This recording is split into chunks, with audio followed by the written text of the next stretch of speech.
And having grown up in a community where you were told that, my mother said, no, they don't. I said, why don't black people live here? She said, they steer them away. In other words, they steer them. It was called steering. And it was just, she explained it to me. And the attitudes of the people were such that, no, they weren't to be taken seriously. It was something you didn't talk about too much. But, so, when you make fun of something, and they were making fun of Drew. Now, what's interesting about Noble Drew Ali is that most people don't know that out of his death arose a man called Wally Fard. And Wally Fard has an FBI file and a very obscure lineage. Like, he seems to come from Hawaii.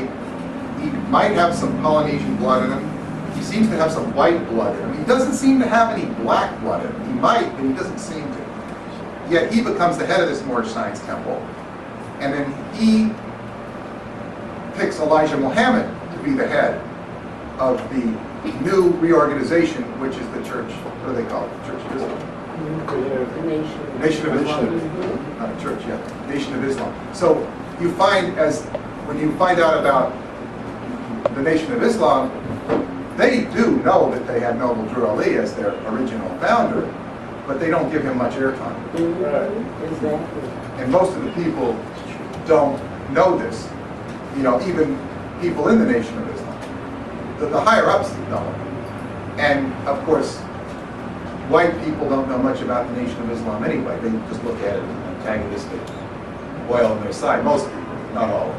And, of course, Barack Obama has to know about the Moors because he's from Chicago. And I'm told that even the white people in Chicago know about the Moors because they have a very strong presence in the parades. So there will be some, knowledge of this.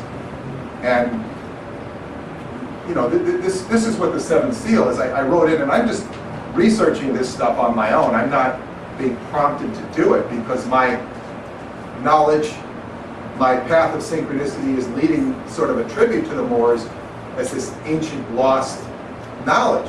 And then when I wrote the book, I was contacted by Moors through Elias Bey. And I went deeper into some threads in a book called The Spandau Mystery, which is kind of a follow-up to The Black Sun, which is a tribute to Moorish culture, but it's written in a novel form. For those of you who like The Black Sun or The Seventh Seal, that's a follow-up to it. So that is kind of my connections to the Moorish culture. Now, we're going till 3:30? 3:30. You want to take question and answer?